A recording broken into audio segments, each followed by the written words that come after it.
Hello fellow auto detailers, this is Scott Graves, the detail guy from New Buffalo, Michigan. Several weeks ago I made a post showing you the detail keg I came up with for rinseless washing. I'm going to show you what's included in the price of the keg if you choose to buy one. First off, we have Schrader valve. That's going to allow you to pressurize the keg. These kegs, you may pressurize them up to 130 psi. I do not recommend doing 130 psi. I tend to work around 60 psi. Second here is this is your outlet end. Got safety quick connects here. These quick connects will hold any 1/4 inch quick connect, including M style, V style, automotive style, Aero style, and Lincoln L style. Also included in the price of the detail keg, you will also receive stubby pressure washer gun with 5-piece pressure tips from 0 degrees up to 45 degrees is what I tend to use. You can get either a coiled hose or a straight hose and a wand. The wand itself, you can take it apart if you want to and make it shorter and then connect it, or you can add different tips to this end.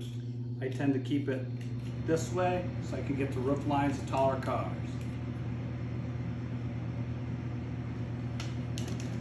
Show you attaching the rest of everything else, and then we'll get going. The reason I chose these safety connectors is because it prevents hose whip. And if you know what hose whip is on a traditional quick connect, when you pop it off, the tool will kind of shoot out. You don't want the tool shooting out onto the paint of the car. These allow you to insert the quick connect in here, and then when you go to release it, pull this back and disconnect this, and it won't shoot out, even under pressure. Right now we're not under pressure, but under pressure it'll just slide right out and no water will squirt in your face.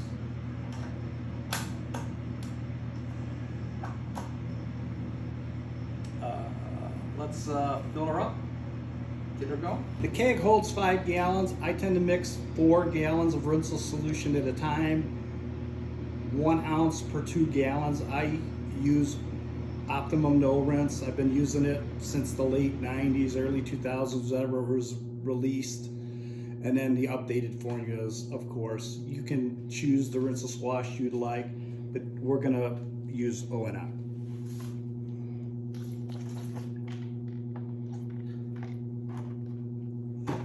1 gallon there, fix her up a little bit.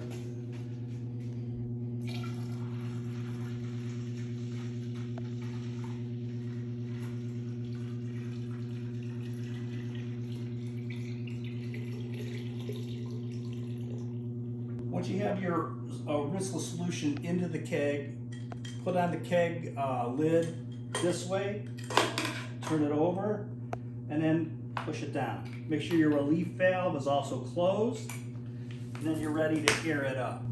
For our purposes here, I'm going to use a digital inflator. Simply attach the Schrader valve and air it up. This pressure is coming out of the compressor at 93, 94.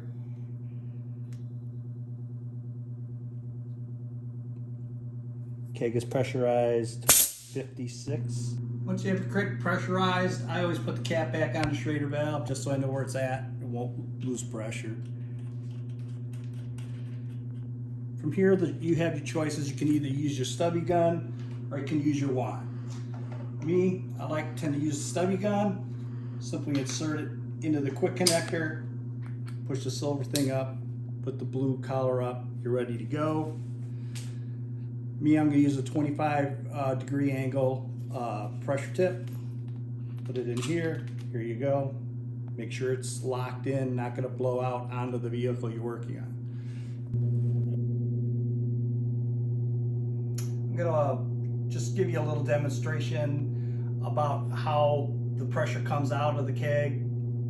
This is not a rinseless wash video.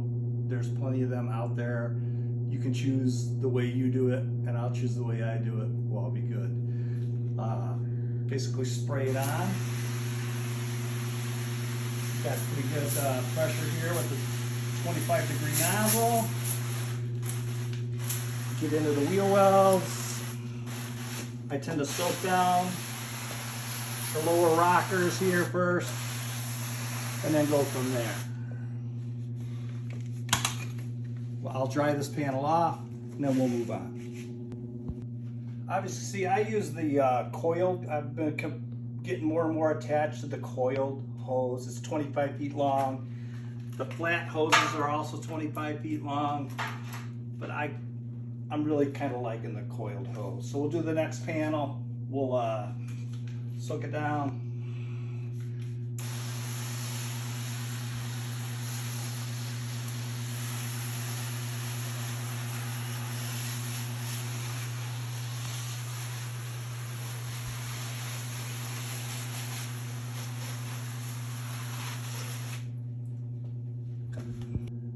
So now we'll disconnect the gun and we'll use the wand.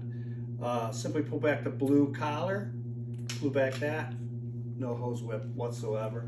Put that down, attach your wand in there, loose sleeve forward. The wand, you can have it as a jet, or it also adjusts to a cone pattern.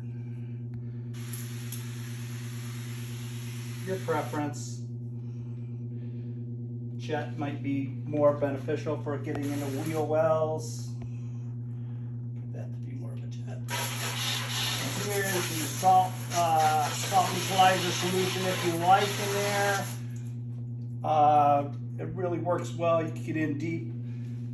Also get up on the roofs. Get all that salt off of there. To disconnect it, simply pull back the blue sleeve, pull back the silver. Again, no water. Drain your hose, drain your wand. You're good to go. The reason I developed this the way I did is when you order it, you'll get the original inlet and outlet posts for the keg in case you decide you want to reuse it. All of the everything is 304 stainless steel. I have not had to cut any of the factory supplied hoses. So I didn't add any inline filters, anything. You can do that, pressure regulators, whatever you'd like. Those options are yours. I made it to have everything to be reusable. The hoses, the stubby gun, the wand, in case you decide you don't want to use the keg for that particular purpose. You can also, I would say, use it for wheel cleaner, all-purpose cleaner, and other things. Just be careful with what you're aerosolizing because you're going to breathe stuff in. Wear the proper personal protective equipment when doing that. Like I said, primarily I use it to rinseless wash here in Michigan. We get really gnarly roads, salts. They use this beet juice solution that tends to grab up onto the cars, particularly the lower parts of the doors. But you know, you get good pressure out of these. 4 gallons will go a long way. Again, appreciate you checking out my video. Right now I have 5 kegs ready to go, and I have the ability to get about 15 to 20 more out before Christmas. Any questions, comments, hit me up on Messenger or scott@thedetailguy.biz, or you can text me at 269-612-4357. Thank you.